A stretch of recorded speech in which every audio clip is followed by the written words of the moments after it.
Hi, John. How are you? I'm well, and you? I'm doing great. How are you? Where are you?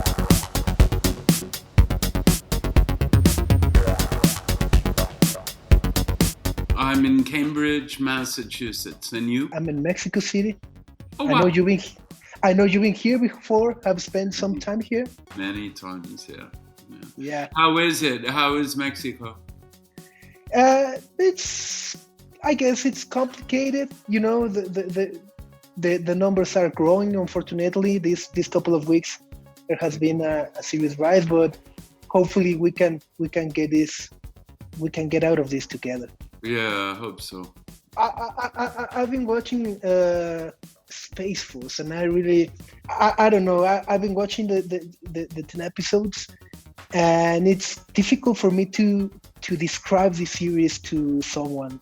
It's a comedy, but it's also I name it like a tragic comedy because it's very funny to laugh about some facts that are really tragic uh, in, in, in, Sure. in some context. So I want to ask you, how could you describe this project?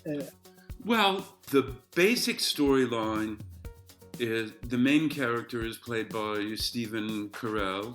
He's called in the series General Mark Naird, is appointed by the President of the United States to be the chief chief officer of a new service branch, military service branch, called Space Force. Mark Naird is someone who was an Air Force pilot, an officer who became a general, worked his way up the military chain of command. Um, he doesn't have a real science background. His wife is in prison. His daughter he can control or communicate with really at all, which he shares with a huge number of parents across the world. He's charged, his mission is to put boots on the moon by 2024. He is thrown in with a group of people who are there to help him achieve that mission, but who have often very different goals and ideas about how to get there. It's a comedy. It has many funny things, but it's not only a comedy. He's, on a certain level, no more equipped to handle this enormous mission than he is to live his own life. And that's a trait he shares in common with many people Yeah, in the world. totally, Um, totally. Many of us are not always so good at living. The fact of that and the desperation that can cause is very ripe. It is a very ripe fruit for comedy, Yeah. because comedy is a kind of parasite to pain. Uh, Comedy can be an elixir also against pain, of course.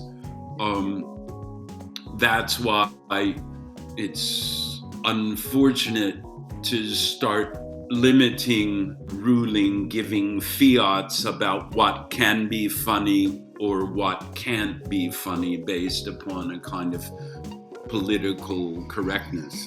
This has a very modern kind of humor, which I think is difficult these days. And I think it takes people like Greg Daniels and the Stephen Carell and our team of writers and actors and actresses to a certain extent to come up with what's funny now and what's permissibly funny. And I'll give you an example of what I mean. One of my favorite lines in it is Stephen Carell's character and my character. I play Dr.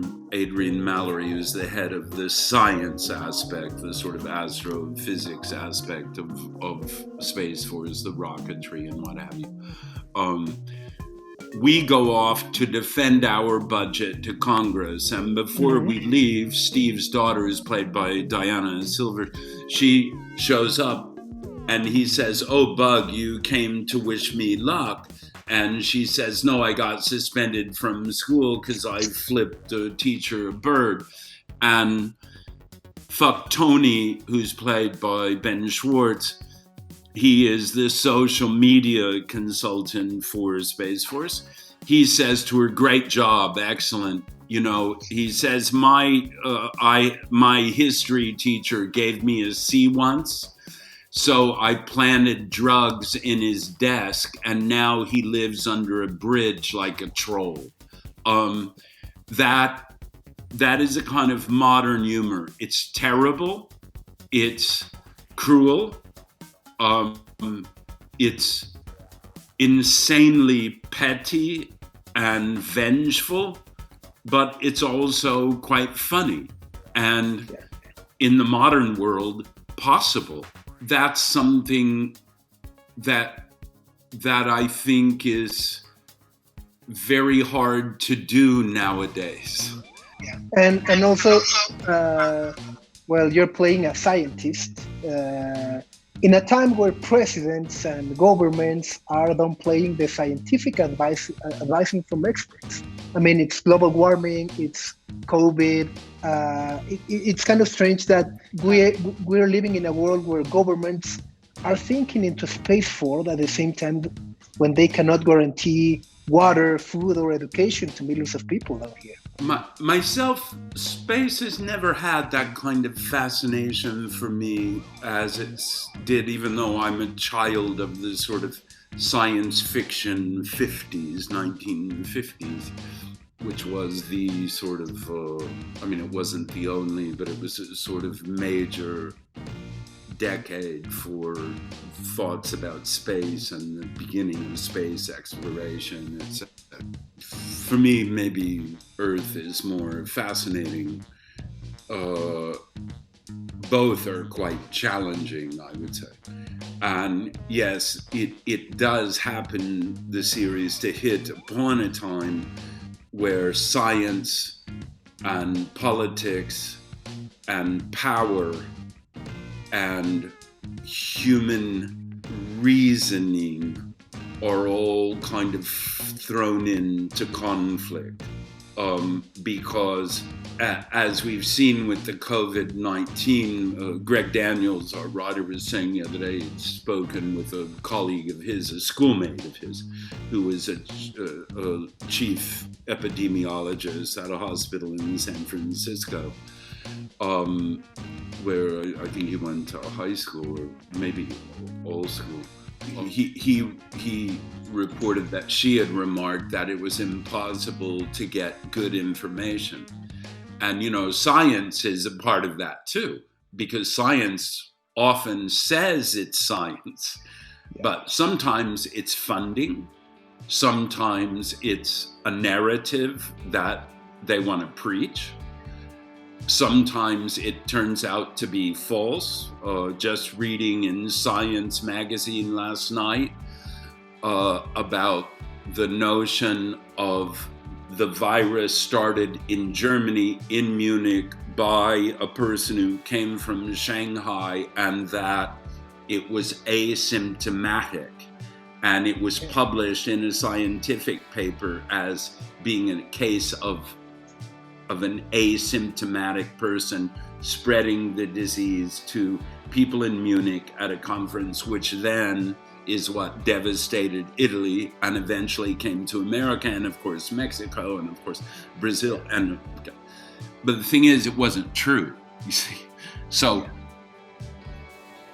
if science means the questioning of everything, then okay, I'm kind of for that, although that's exhausting. But if science always means something a scientist says, then I think that's voodoo or a